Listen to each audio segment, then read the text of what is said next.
Bonjour, je m'appelle Raymond Demey et je suis diseur de bonne aventure. Je suis également analyste existentiel et life coach. Ceci est la 7e et dernière vidéo traitant de cartomancie, un art que j'exerce à l'occasion en me servant de l'ancien tarot de Marseille comme support. J'ai préparé un petit bout de texte que je vous lirai et que je commenterai le cas échéant. Allons-y. Le tarot, cette rota de sagesse, est un jeu, et le tirage en est ludique. C'est amusant, comme peuvent l'être les activités perpétrées pour jouer par les enfants sérieux. Les enfants, même les plus misérables, et même quand c'est la guerre, et que la mort rôde partout, savent jouer. Et ils savent très bien faire à chaque instant la distinction entre ces deux manières de jouer que sont le jouer pour jouer et jouer pour de vrai. Mettons qu'un bon tirage de tarot tient des deux à la fois. C'est pour jouer et à la fois c'est pour de vrai. Quand c'est pour de vrai, ça compte. Et quand c'est pour jouer, ça compte aussi, mais pas vraiment.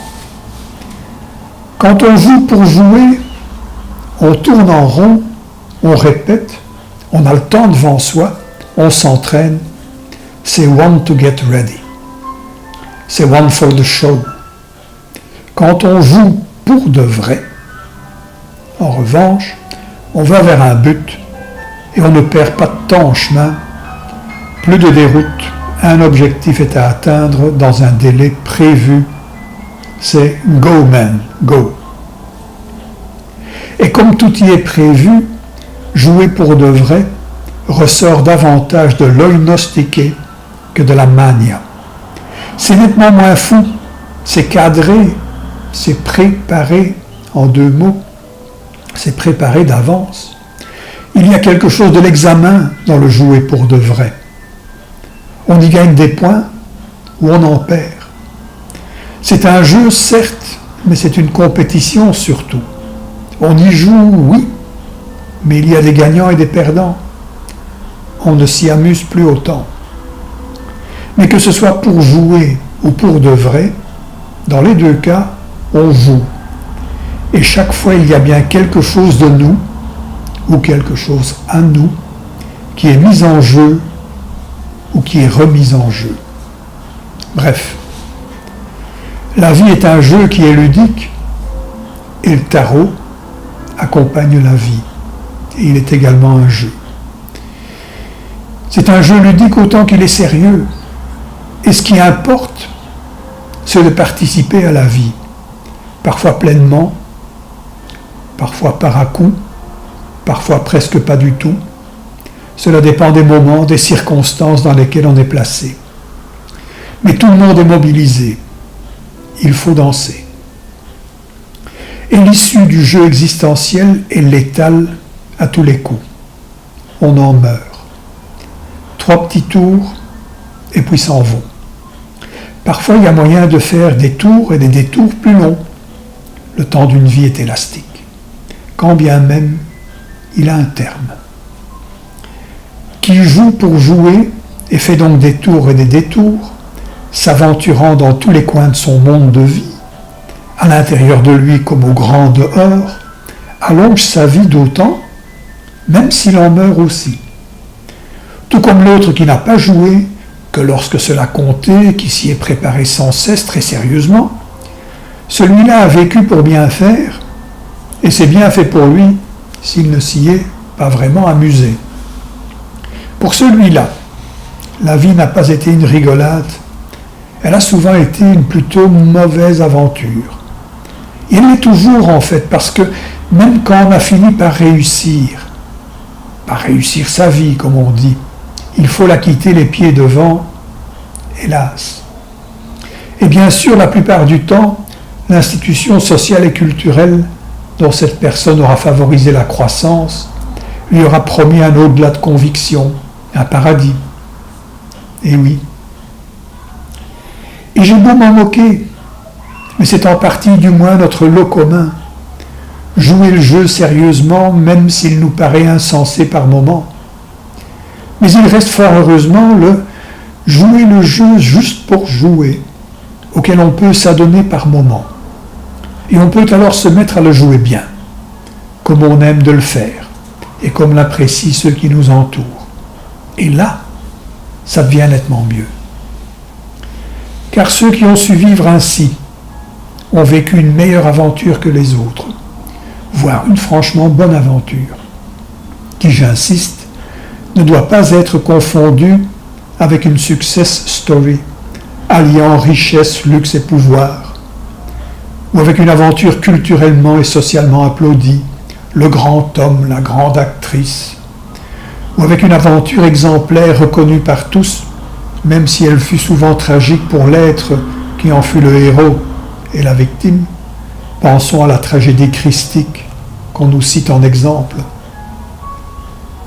Puis il y a cette bonne aventure-là, que l'on peut vivre à la fois en jouant et pour de vrai. Cette aventure qui nous correspond entièrement. Cette aventure qui nous appelle. C'est une vocation en quelque sorte. Et que nous rejoignons. Si nous avons la chance de la découvrir, cette aventure-là, et de lui emboîter fermement le pas, jamais elle ne nous trahira. Et n'est-ce pas là le rôle du mancien? Aider son prochain à découvrir quelle pourrait bien être sa bonne aventure. Voilà pour l'aspect jeu du tarot. Revenons à nos arcanes majeures qui racontent leur bonne aventure et nous permettent d'en raconter à nos clients autant qu'on en voudra. Il y a donc le mat qui poursuit sa route solitaire vers le monde et retour et qui rencontre en chemin la foi et l'amour. Cela fait l'objet de l'axe 6, nous en avons déjà parlé.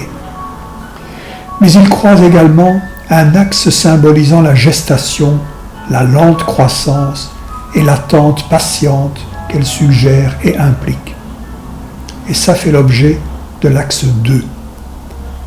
Puis le mat croise également en route un axe symbolisant la naissance et la mort, le renouveau et la continuation s'y confrontent à la transformation permanente, des moments parfois pénibles à vivre, et qui font l'objet de l'axe numéro 3.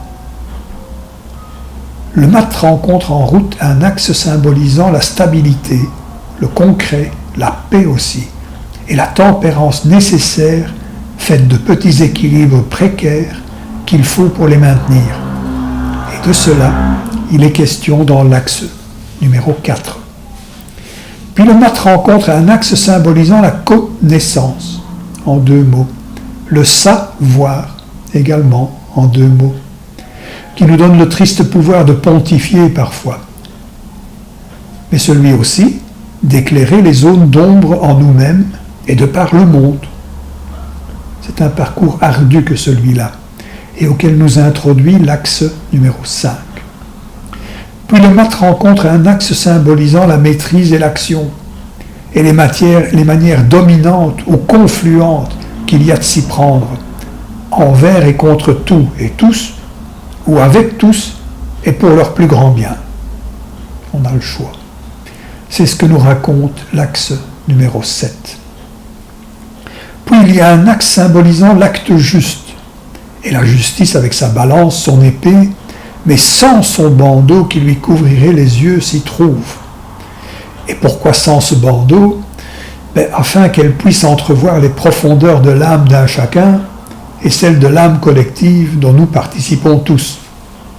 C'est ce que nous enseigne l'axe numéro 8.